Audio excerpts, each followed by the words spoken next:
A few moments later.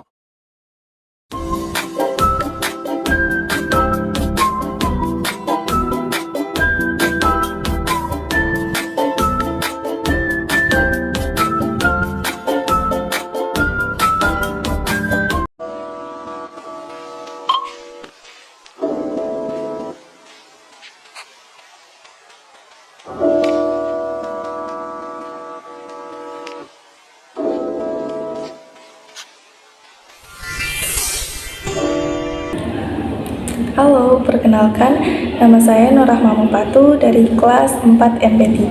Nah, di video ini saya buat untuk menuntaskan tugas akhir saya dari mata kuliah Manajemen Produksi.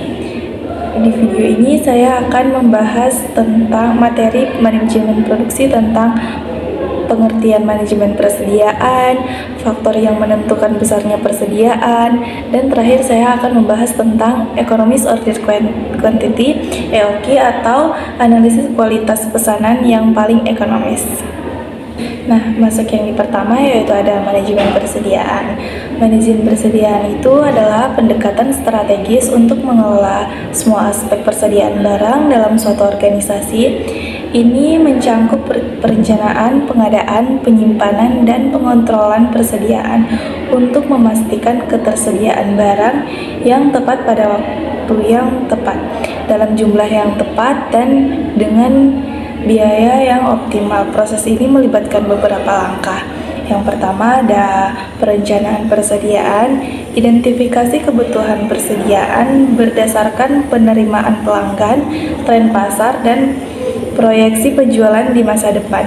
Analisis ini melibatkan teknik seperti pengalaman permintaan. Nah, yang kedua, pengadaan persediaan. Pembelian atau produksi barang untuk memenuhi kebutuhan persediaan yang telah direncanakan.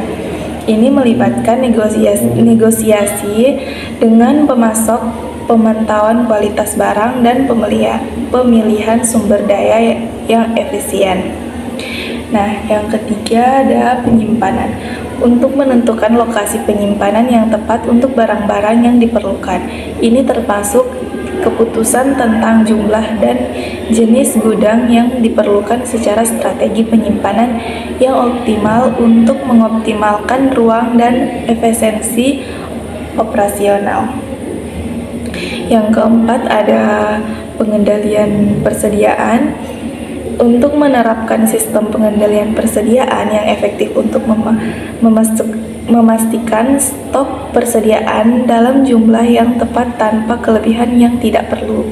Ini melibatkan penggunaan metode seperti metode FIFO (First In First Out) atau metode Just In Time (JIT).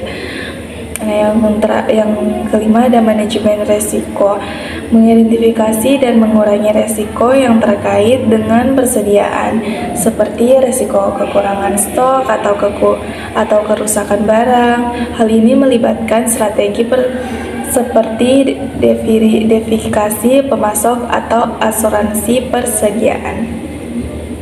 Yang keenam ada evaluasi pemantauan.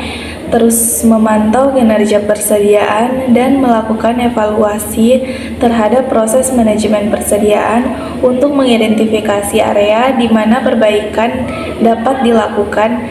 Ini dapat melibatkan penggunaan metrik kinerja seperti tingkat layanan pelanggan atau tingkat putaran stok. Nah, selanjutnya ada faktor-faktor yang menentukan besarnya persediaan, yaitu ada lead time, yaitu lamanya masa tunggu bahan yang dipesan, ada frekuensi penggunaan bahan selama satu periode, ada jumlah dana yang tersedia, yang terakhir daya tahan lama. Nah, setelah itu ada Economic Order Quantity atau EOQ.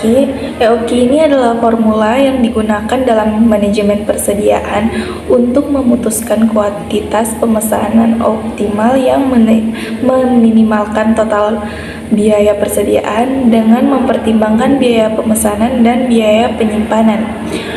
Formula EOQ ini didasari pada asumsi-asumsi tertentu termasuk permintaan stabil, biaya pemesanan yang tetap, dan biaya penyimpanan per unit yang tetap. Formula EOQ ini umumnya ekspresiasikan sebagai akar kuadrat dari 2 kali D kali S per H, di mana D adalah jumlah permintaan dalam satu periode, S adalah biaya pesanan, H adalah biaya penyimpanan per unit per periode. EOQ ini membantu perusahaan menentukan keseimbangan yang tepat antara kelebihan dan kekurangan persediaan, yang pada gilirannya dapat mengoptimalkan efisiensi operasional dan mengurangi biaya-biaya keseluruhan. Nah, EOQ itu terbagi menjadi 2. Yang pertama, biaya pesanan. Biaya pesanan ini adalah biaya yang terjadi setiap kali Anda memesan persediaan baru.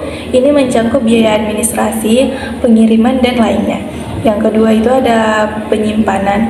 Ini adalah penyimpanan yang terjadi untuk menyimpan persediaan di gudang, termasuk biaya penyewaan gudang, asuransi biaya kesempatan dan modal terkait dalam persediaan, dan biaya penyusutan persediaan. Nah, mungkin sekian dari video penjelasan saya tentang manajemen persediaan untuk menuntaskan tugas terakhir saya. Terima kasih.